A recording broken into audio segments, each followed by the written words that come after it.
Nos encontramos a esta hora de la noche con el senador de la República, Sami Merek Marún, quien nos va a hablar de un tema que viene siendo polémico desde campaña, puesto que el Hospital Universitario San Jorge pues, se volvió comidilla política en todos los rincones. Hay un pronunciamiento de la superintendencia acerca de cómo se viene realizando el manejo del Hospital Universitario San Jorge y llega en buen momento teniendo en cuenta pues, los señalamientos que se hacen a usted y a su familia por algunos nexos con este hospital. ¿Cuál es el balance que le deja a usted el pronunciamiento de la Superintendencia de Salud? Hombre, la verdad, y buenas noches. La verdad, muy contento, finalmente, porque hubo un pronunciamiento. Y obviamente muy tranquilos, frente a que la verdad siempre se sabe. Así llegue para algunos un poco tarde. Pero lo que hoy los entes de control, lo que en esta semana los entes de control, la Superintendencia de Salud, con su delegado, su médico delegado para esta revisión, salieron a decir básicamente nos deja muy contentos, como risaraldense, como persona a la que me duele el Hospital San Jorge y como parte del equipo que trabajó incansablemente por mejorar las condiciones del hospital. Esa persona, ese delegado, dijo claramente que si él tuviera que escoger un hospital donde internarse, de todos los que ha conocido, que seguramente conoce a todos los hospitales del país, lo haría en el Hospital San Jorge. Eso a los risaraldenses nos debe dar un parte de mucha tranquilidad. El trabajo que se ha hecho en el hospital ha sido un trabajo arduo, de 4 años trabajando incansablemente por mejorar las condiciones del hospital, entendiendo que en Risaralda, y esto es lo que muchos risaraldenses no conocen, sucede algo muy grave, y es que el 75% de los afiliados a la salud, o sea, el 75% de esa población, está en manos de 2 EPS. Y resulta que esas 2 EPS son las que peor pagan en todo el país. Eso no sucede en ningún otro departamento. Esa es una realidad que solo tiene Risaralda. Y por eso desde hace 3 años, veníamos pidiéndole a la Superintendencia de Salud, al Ministerio y a todos los entes de control que nos acompañaran en ese proceso de mejoramiento del Hospital San Jorge. Solo vino a suceder, ojo, el Ministerio sí lo hizo siempre, pero la Superintendencia solo vino a actuar hace apenas 6 meses. En ese escenario, por desgracia, pues obviamente cuando entra la Superintendencia lo que se genera es un ruido excesivo, con unos señalamientos absolutamente irresponsables, irrespetuosos, pero que claramente hoy con el resultado de esa auditoría, pues vemos que fueron señalamientos que simplemente fueron utilizados para un proceso electoral. Y en la política digamos que todo es válido, y ya la página hay que pasarla, ya las campañas terminaron, y nosotros estamos acá para seguir trabajando por los risaraldenses, por el Hospital San Jorge y acompañar a todos esos mandatarios que requieran de nuestro acompañamiento en el orden nacional.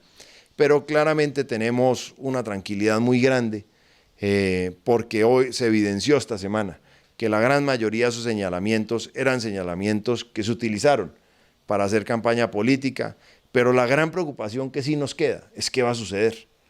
Porque es que todo lo que hayan dicho no haya sido cierto, haya sido mentira, no subsana el problema que tiene hoy el Hospital San Jorge. Sigue siendo el mismo que encontramos hace 4 años, el mismo con el que advertimos al gobierno nacional y a todos los entes hace 3 años, el mismo que sigue sucediendo hoy, y es un problema de concentración de la población afiliada en cabeza de 2 EPS que no están cumpliendo. Y ahí le llamo la atención al superintendente. A él le dimos las herramientas en la ley para que pudiera auditar, castigar y hacer cumplir los compromisos que tienen las EPS con los hospitales públicos y con las clínicas privadas. Le pedimos es que utilice esas herramientas para que ponga en cintura a esas 2 EPS y que el Hospital San Jorge pueda tener una tranquilidad financiera. O si no, que los sancione y que reparta esa población en EPS serias, que las hay y son muchas en todo el país, pero que por desgracia en Risaralda no operan. Entonces ahí tenemos que encontrarle una solución seria. Lo digo como senador, lo digo como risaraldense. Yo no estoy en este momento haciendo parte del equipo de trabajo del gobernador porque no estuve con el actual gobernador. Pero ese señor, que es el gobernador de los risaraldenses, tiene la responsabilidad y se va a encontrar con esta dura realidad. Y esa realidad tienen que solucionarla a través del acompañamiento de los entes nacionales, especialmente la Superintendencia de Salud. Cambiando de tema, senador, hay un proyecto de ley que busca garantizar que los estudiantes que están haciendo sus prácticas laborales una vez terminada la carrera puedan contar con el pago por lo menos del salario mínimo y las prestaciones legales de ley. ¿Cómo viene avanzando ese proyecto de ley que se impulsa en el Senado?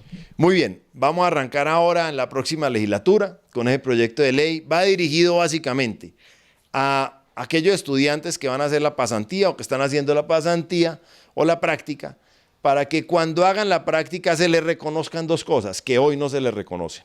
Lo primero, en muy pocos casos les pagan básicamente máximo el transporte.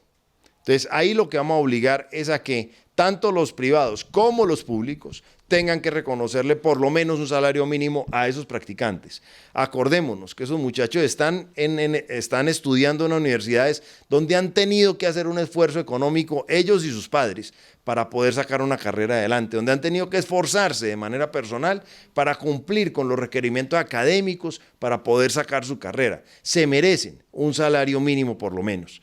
Y lo segundo, que hoy no les reconocen esa experiencia en la hoja de vida porque no está certificada. Claro, como no se han graduado, no es una experiencia profesional. Entonces vamos a hacer ese cambio para que sí quede en la hoja de vida esa experiencia y por lo menos con eso podamos mitigar en gran medida esa barrera de acceso laboral que existe, porque a los muchachos salen de la universidad y lo primero que les dicen es: usted no tiene experiencia laboral, no lo puedo contratar, necesito experiencia laboral.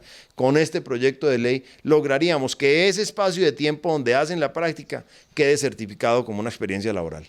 Bueno, senador, gracias por estar en este espacio con CNC Noticias. A todos los televidentes de CNC un abrazo y mil gracias y felicitaciones al equipo de trabajo del Hospital San Jorge por una labor muy bien hecha. Esa es la información que se genera desde un punto de la ciudad de Pereira. Sigan ustedes en estudio.